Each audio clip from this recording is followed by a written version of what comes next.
All right, so lately the Lord has been highlighting to me the relationship between the prophet Samuel and King Saul. The prophet Samuel, he was Saul's moral compass. He told Saul what to do, what not to do, based upon what God told Samuel to tell Saul. He guided Saul. He held Saul accountable. He confronted him whenever Saul would disobey God's commands. Samuel was there to confront him. Basically, Samuel influenced Saul. He had influence on Saul. And the Lord was highlighting to me and showing me to parallel that with today in the Western world, with the Western church and the Western governments.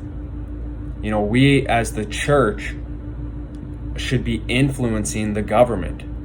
We should be holding it accountable. We should be confronting it when it breaks God's laws. Now, I'm not talking about a theocracy where the church and state are one and they run the show. No. I'm just talking about an influence. What Jesus said to be the salt and the light of the world. I'm talking about that influence. The church needs to be upon the government. And so another thing the Lord was showing me is how there's a lot of Sauls in our governments, in the Western governments.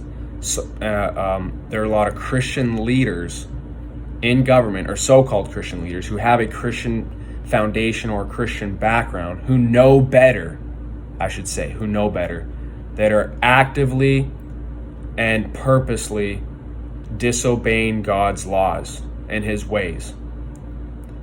And I feel like the Lord is, have given them warnings, have given them opportunities to repent, to change their ways, but they have stayed the same and they've just continued on the path that they're on.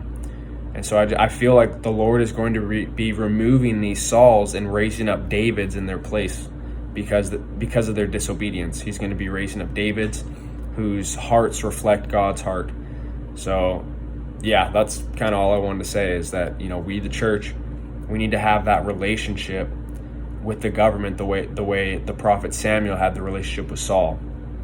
And yeah, I'm kind of seeing more pastors and preachers rise up to basically be the Samuels of our time, confronting the Sauls, confronting these bad governments. But I'd love to see more, and I believe more are rising up. More Samuels are rising up, and I believe a lot more Davids are going to be rising up.